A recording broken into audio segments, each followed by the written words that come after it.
Bahkan perhatian publik terhadap angket Senturi itu luar biasa. DPR berhasil mengungkap semuanya, tapi hasilnya apa? Hasil yang direkomendasikan oleh DPR pada saat itu memecat Menteri Rini. Tapi sampai hari ini Menteri itu tetap jadi Menteri. Dan DPR dipermalukan. Dan apa yang terjadi dengan Pelindo? Sampai hari ini juga. Apakah DPR sudah menjelaskan apa keberhasilannya? Enggak juga.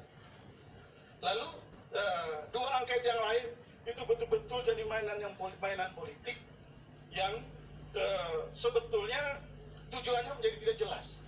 Bahkan DPR sendiri itu tidak punya tujuan yang jelas atau goal yang jelas dari angket yang mereka usulkan.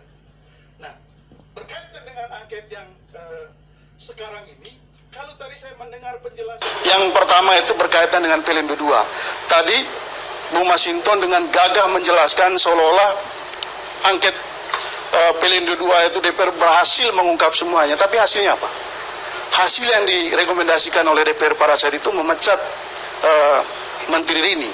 Tapi sampai hari ini Menteri itu tetap jadi Menteri gitu. Dan DPR dipermalukan. Dan apa yang terjadi dengan Pelindo? Sampai hari ini juga.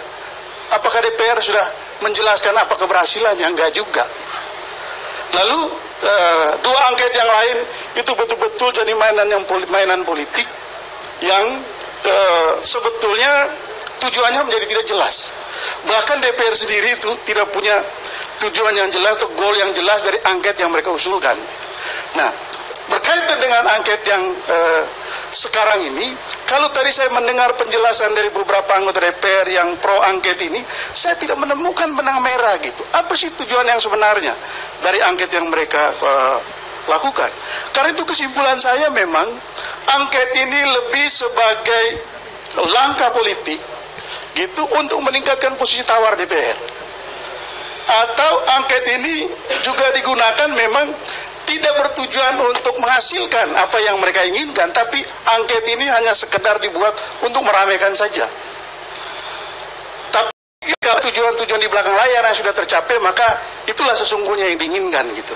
Nah, kita bicara berkaitan dengan berkaitan dengan angket ini, saya tidak melihat ada hal yang sangat substansial yang diusulkan oleh teman-teman gitu. Dan menurut saya ada beberapa keanehan.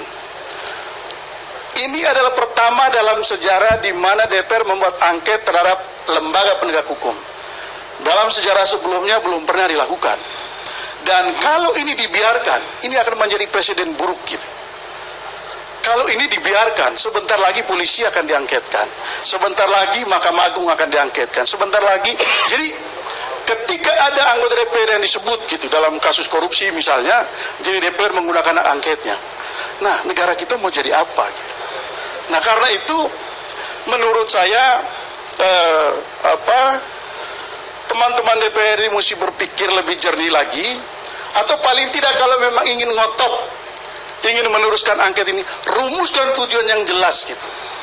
Atau paling tidak mereka punya alasan yang sangat substansial. Apalagi di dalam angket itu harus jelas sekali dikatakan. Satu, ini memang penting sekali.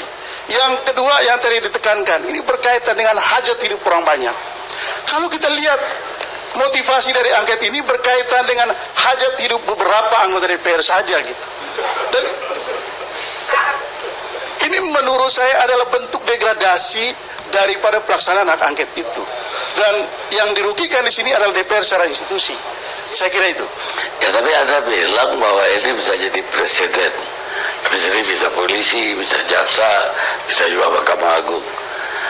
Jadi menurut Anda kita harus revisi lagi undang-undang dasar supaya itu dikeluarkan dari hak angket. Nah, jadi apalagi kita bicara soal KPK. Tadi saya bilang ini adalah pertama kali dalam sejarah di mana lembaga penegak hukum itu diangket oleh. Kalau itu tidak substansial, saya tadi juga bilang begitu. Tapi bahwa itu tidak boleh diangketkan, konstitusi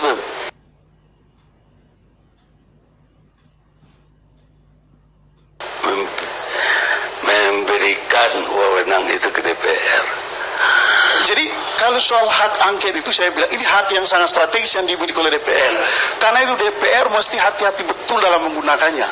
tidak bisa hak angket itu dipakai sembarangan dan juga digunakan sebagai alat politik gitu, untuk meningkatkan posisi tawar lah, apalagi untuk menghambat proses hukum. Yang terjadi sekarang ini kan angket itu, kalau yang saya baca, itu betul-betul digunakan untuk menghambat proses hukum gitu. Dan ini tentu tidak bisa dibenarkan. Saya partai yang setuju angket merugikan diri sendiri pada pemilu yang akan datang. Nah, itu hal yang itu bacanya lain lagi, Bang Karni. Kalau dari sisi itu memang saya mengistilahkan sebetulnya partai-partai ini sedang menggali kuburannya sendiri.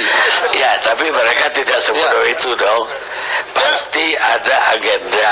Saya menangkap begini, antara apa yang dimainkan oleh sejumlah aktor di DPR dengan apa yang ada di partai politik itu berbeda. Dan itu bisa kita lihat misalnya. Saya mendengar ini disetujui sampai DPP mereka loh.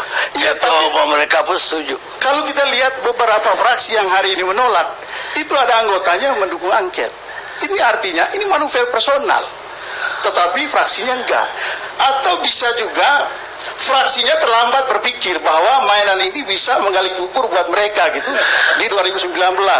Karena itu menurut saya, tadi saya tanya Bu Masinton secara pribadi, apakah ini didukung oleh PDIP sebagai partai atau gerakan pribadi? Saya udah bacain dari ketua umum setuju. Jadi ini gak mungkin terlambat berpikir. Kita lihat dulu pemirsa.